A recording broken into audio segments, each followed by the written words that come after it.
Assalamualaikum warahmatullahi wabarakatuh. Perkenalkan, nama saya Mahlus Setiawan. Saya dari kelompok Grails.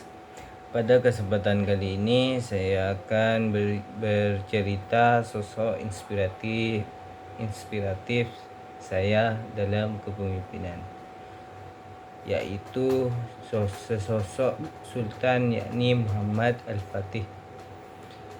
Muhammad Al-Fatih adalah Sultan Mehmed kedua yang memerintah di dinasti Turki Utsmani. Muhammad Al-Fatih sendiri lahir di Edirne pada 30 Maret 1423 Masehi, yang mana pada waktu itu Edirne adalah pusat kota pemerintahan dinasti Turki Utsmani. Beliau adalah putra dari Sultan Murad kedua. Beliau hidup di masa setelahnya Sultan Salahuddin Al-Ayyubi, atau yang dikenal pahlawan Perang Salib. Sultan Muhammad Al-Fatih sudah diangkat menjadi sultan ketika usianya baru menginjak 12 tahun. Dia mendapati julukan Al-Fatih atau dalam kurung Sang Penakluk karena telah berhasil menaklukkan Konstantinopel dan dilakukan pada saat usianya masih 21 tahun. Luar biasanya, keberadaan Muhammad Al-Fatih itu pun telah diprediksi oleh Rasulullah SAW dalam sabdanya, yaitu kota Konstantinopel akan jatuh ke tangan Islam. Pemimpin yang menaklukkannya adalah sebaik-baiknya pemimpin, dan pasukan yang berada di bawah komandonya adalah sebaik-baiknya pasukan. Hadis riwayat Ahmad bin Hanbal Al-Musnad 4-335.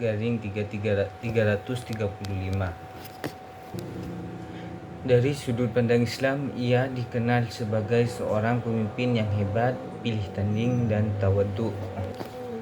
Muhammad Al-Fatih adalah salah seorang raja atau sultan kerajaan Utsmani yang paling terkenal. Ia merupakan sultan ketujuh dalam sejarah Bani Utsmaniyah. Al-Fatih adalah gelar yang senantiasa lekat pada namanya karena dialah yang mengakhiri atau menaklukkan kerajaan Romawi Timur yang telah berkuasa selama 11 abad.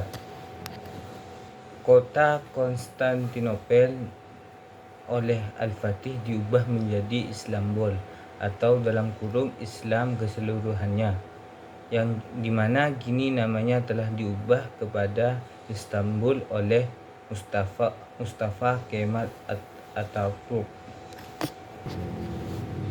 Pada kesempatan kali ini saya akan bercerita sedikit biografi Muhammad Al-Fatih. Sejak kecil beliau telah mencermati usaha ayahnya untuk menaklukkan Konstantinopel. Bahkan beliau telah mengkaji usaha yang pernah dibuat sepanjang sejarah Islam untuk menaklukkan Konstantinopel, sehingga menimbulkan keinginan yang kuat baginya meneruskan cita-cita umat Islam.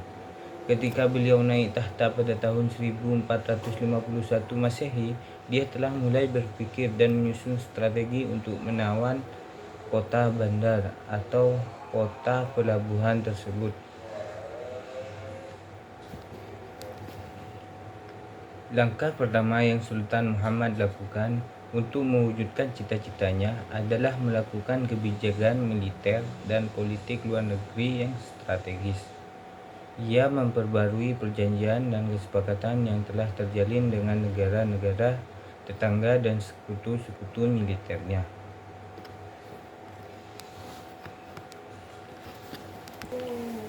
Maka karena sebab itu saya sangat menginspirasikan sesosok Muhammad Al-Fatih, karena yang ingin saya teladani pada sosok Muhammad Al-Fatih adalah satu, dia menguasai banyak bahasa.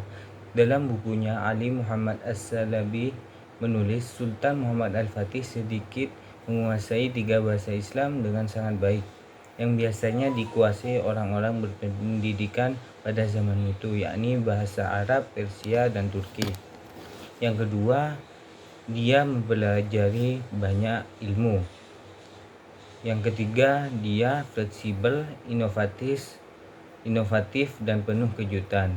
Felix Xiao dalam bukunya menceritakan Al-Fatih memiliki mata pelajaran favorit, yakni sejarah. Felix menulis, sejarah adalah salah satu cabang ilmu yang sangat dikuasai oleh pemimpin besar dunia Islam seperti Rasulullah SAW, Umar bin Khattab, Khalid bin Walid, dan para sahabat lainnya. Yang kelima, giat beribadah. Melalui pesan singkat, Felix Xiao mengatakan kepada kumparan, saya sampaikan Rasulullah pernah bersabda, akan dibebaskan Konstantinopel dan sebaik-baiknya pemimpin adalah dia. Dan ini sebuah indikasi yang baik.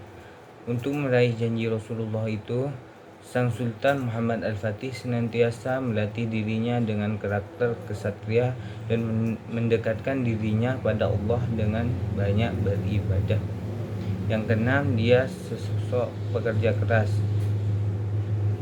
Karena itu saya tidak heran beliau mendapatkan gelar Al-Fatih, karena beliau di saat usia 21 tahun dia telah menaklukkan Konstantinopel. Yang ketujuh yaitu berani. Beliau sangat berani di medan laga saat perang. Sang Sultan tidak gentar berperang melawan musuh dengan pedangnya sendiri. Yang kedelapan, dia sangat cerdas. Kecerdasan Al-Fatih ini terlihat jelas dari pemikiran yang cemerlang dalam upayanya membebaskan kota Konstantinopel.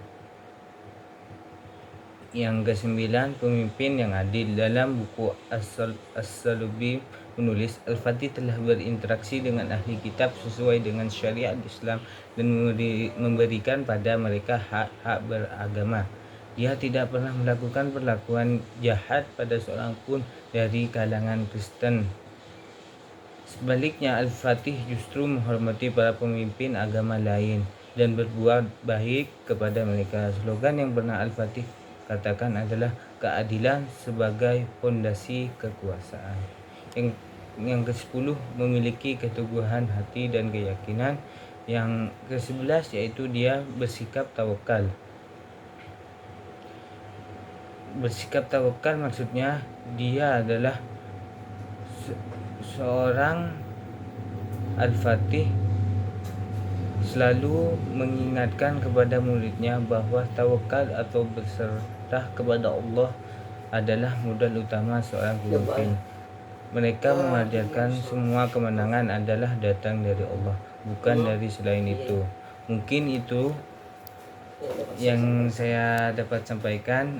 Akhirul kalam. Assalamualaikum warahmatullahi wabarakatuh.